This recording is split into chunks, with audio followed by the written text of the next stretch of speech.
Yes, itu pertanyaan saya. Mau sampai kapan kalian melarang kaum non-muslim untuk beribadah sendiri di rumahnya? Toleransi dikit lah, masa segitu ya jadi masalah? Emang lagu-lagu ya merusak dan menggoyahkan imanmu ya?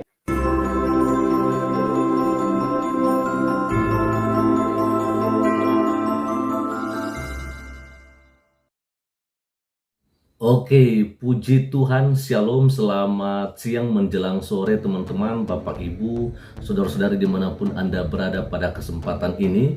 Kembali berjumpa dengan saya di channel Priyanto Zamasi. Dan pada video kali ini ya, soal pembubaran ibadah yang terjadi di GKKD ya, Gereja Kristen Kemah Daud di Bandar Lampung, akhirnya menuai banyak kecaman ya. Kalau kemarin-kemarin kita juga melihat bagaimana dari saudara-saudara kita Batak memberikan komentarnya, dan kali ini saya akan share kepada kita teman-teman ya, ketika saudara-saudara kita dari timur, dari NTT, Flores dan lain-lainnya akhirnya juga menanggapi soal peristiwa yang terjadi pada hari Minggu 19 Februari 2023 tersebut teman-teman ya.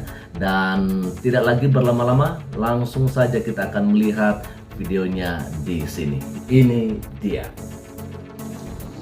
Ini nih video yang kayak gini bagus untuk dibahas.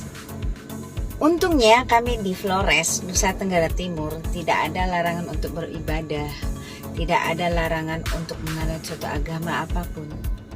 Kami selalu toleransi ke siapapun, ke agama manapun.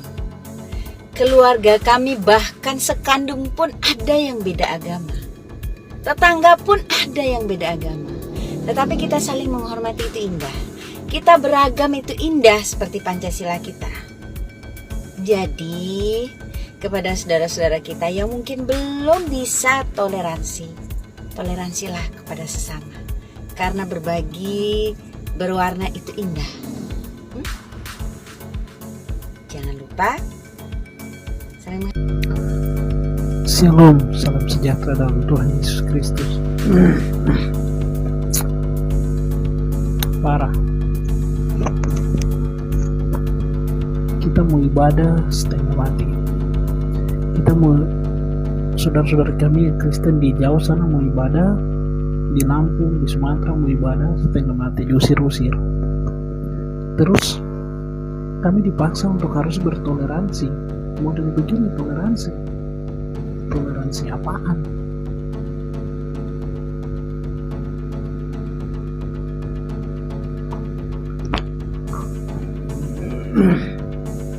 Di Kristenan selalu dipaksa untuk harus hidup dalam toleransi, tetapi mereka sendiri tidak mau hidup dalam toleransi. Sebenarnya kalau toleransi ini untuk apa? Ya, negara ini mau jadi negara khalifah. Ya. Sampai begitu orang ibadah aja diganggu. Memang paham radikalisme. Ya. Di Papua ini masjid di mana-mana saja kami tidak terlalu memberontak seperti kamu begitu. Kami biasa-biasa saja.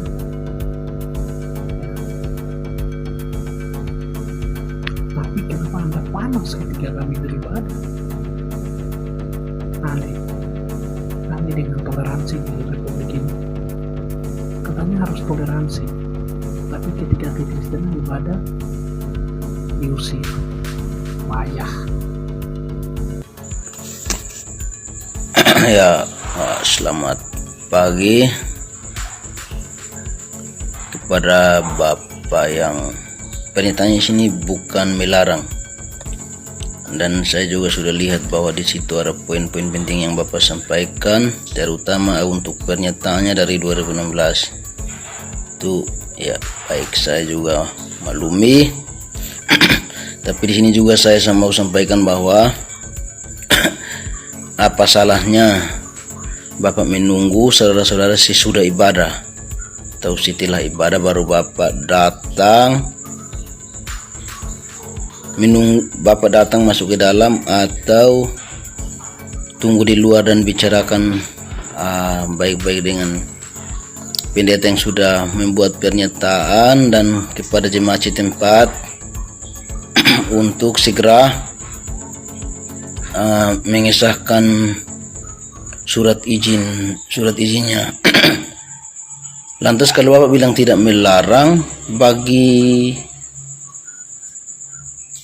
kita yang melihat itu sudah termasuk larangan Pak, karena memberhentikan dalam kondisi masih ada puji-pujian kah, ada pokoknya ada masih ibadah berjalan lah begitu.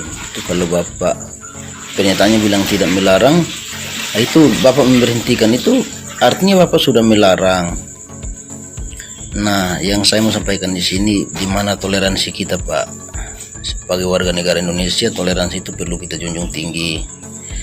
Itu yang saya bilang. Kalau memang Bapak merasa meresahkan atau ini, boleh Bapak menunggu di luar sesudah ibadah, kembali lagi Bapak mengingatkan mereka bahwa sesuai dengan pernyataan pendeta setempat harusnya ada izinnya.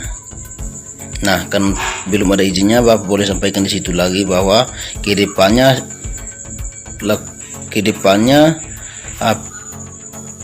persiapkan dulu surat izinnya, barulah ibadah di sini. Begitu, bukan Bapak datang masuk lalu memberhentikan. Nah, terus Bapak buat pernyataan bahwa tidak melarang, itu bagi saya sih keliru Pak ya. Ya mungkin ini saran dari saya, kedepannya Bapak juga harus berpikir baik-baik sebelum ambil tindakan. Sekian dari saya, masyarakat biasa Pak. Terima kasih sudah mengingatkan saudara-saudara di situ, dan shalom. Tujuan saya kemarin datang ke sini menghimbau jangan. Mohon izin berkomentar kepada Bapak yang maha-maha terhormat itu dan yang katanya juga memiliki jabatan terhormat di wilayah tersebut. Oh, jadi kemarin itu maksudnya Bapak itu menghimbau. Menghimbau ya Pak? Begitu caranya Bapak menghimbau.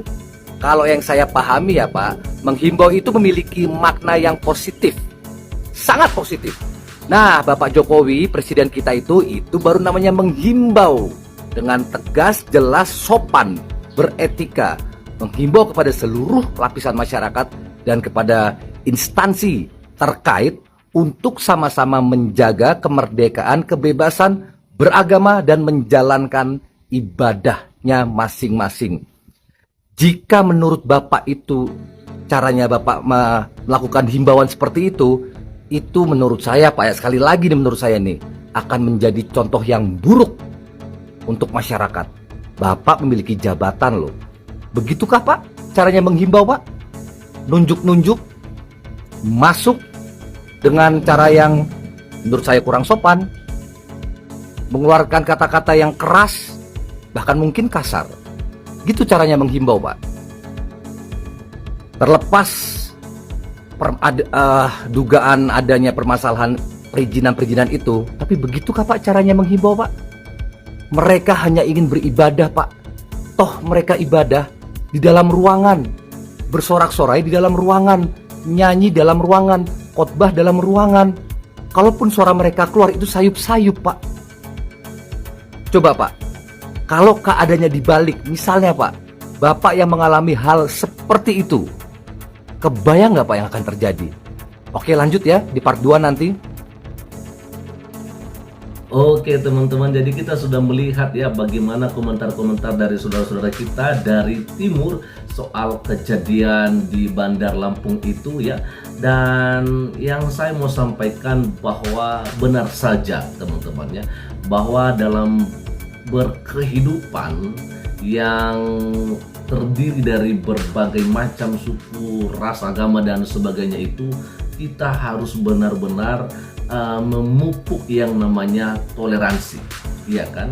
Karena dengan adanya toleransi, maka sekalipun kita mempunyai agama yang berbeda, suku dan bahasa yang berbeda, tetapi kita tetap bersatu, ya. Kita tetap bersahabat, ya.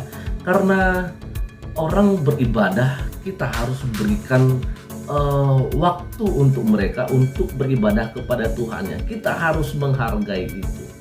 ya kan? Jadi kita bukannya mengganggu, apalagi yang terjadi di Lampung ini berkali-kali saya sampaikan ibadah sedang berlangsung, tapi ketua RT langsung datang memberhentikan.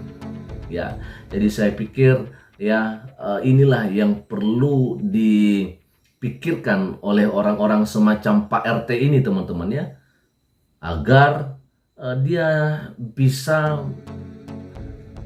membedakan mana hal-hal yang harus dilakukan dan mana hal-hal yang tidak perlu dilakukan ya. Agar apa? Agar kita ini tetap menjalin yang namanya kerjasama yang baik ya, menjalin yang namanya persahabatan tanpa melihat dari agama, bahasa, dan suku apapun kita. Karena kita ada di Indonesia, sebab itu kita harus menjaga keutuhan negara kita, Republik Indonesia ini. Sekian saja untuk sore hari ini dan Tuhan Yesus memberkati kita semua. Shalom.